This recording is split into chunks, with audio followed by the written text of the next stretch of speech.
Uganda nga yingatta ku nsi yonna okuza olunaku lw'obuwangwa luyitibwa World Earth Day mu kibuga Mbaala batongozeeko kaweefube okusimba emiti ku mbalama z'omugga Lwizi mu ngeri y'okukuuma obutonde bw'ensi. Kino kikulembeddwa abakulu y'ettendekero lya Bishop Stewart University nga bawagiddwa abakulu okuva mu Absa Bank abawaddeyo emiti 500 n'ekigendererwa eky'okugisimba ku mbalama z'omugga Lwizi ng'akabonero k'okujaguza olunaku luno nga bwe bakuuma obutonde bw'ensi.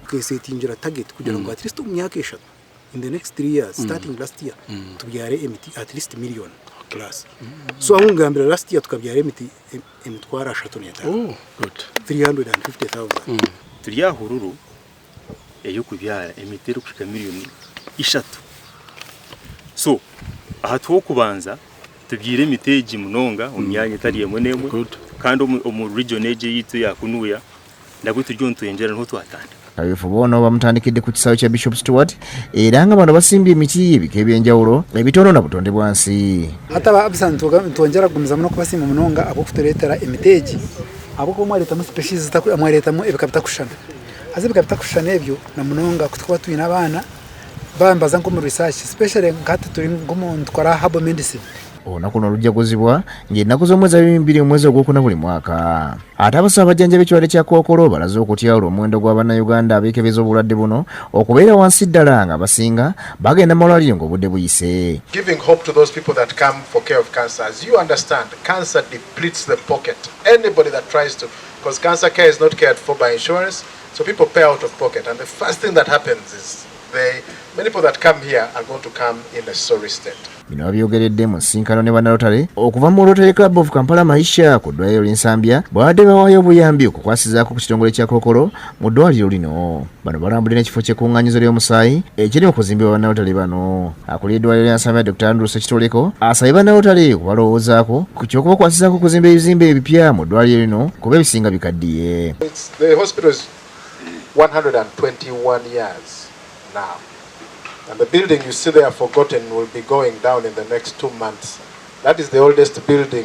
The building is from 1933. Past District Governor Stephen Mwanje nga yabadde omugenyi omukulu mu nsisinkano eno asabye bannalotale okwagazisa abantu ekibiina kino. Has chosen to celebrate the anniversary from here is a very big statement. Because as Rotarians are people of action. Well, there's nothing wrong with partying and having a drink and going to have a dance and celebrate. But I think this is more meaningful for people of action. Ye President wa Rotary Club of Kampala Maisha Dr. Dotho Chiyune Lutaya ayogedde ku kigendera ky'okusiiga ekizimbe abajjanjabira abakookolo. Olwaleero olunaku lwa nsusso mu bulamu bwaffe nga club kubanga tujaguza emyaka 8. Ate mu kaweefube okutumbula ebyenjigiriza gavumenti n'ebitongole by'ebannakyewa okuli Plan International bibanzeewo enkola y'okusomesa abaana okuyita mu kuzannya egimu ku mizannyo gye beetaagisa okulowooza. Akuliddemu enteekateeka eno Obo Ivan okuva mu Plan International agamba nti enkola eno yakuyamba abaana abasomesa n'abazadde okutondawo enkolagana wakati mu kuyiga nga bw'alambulula.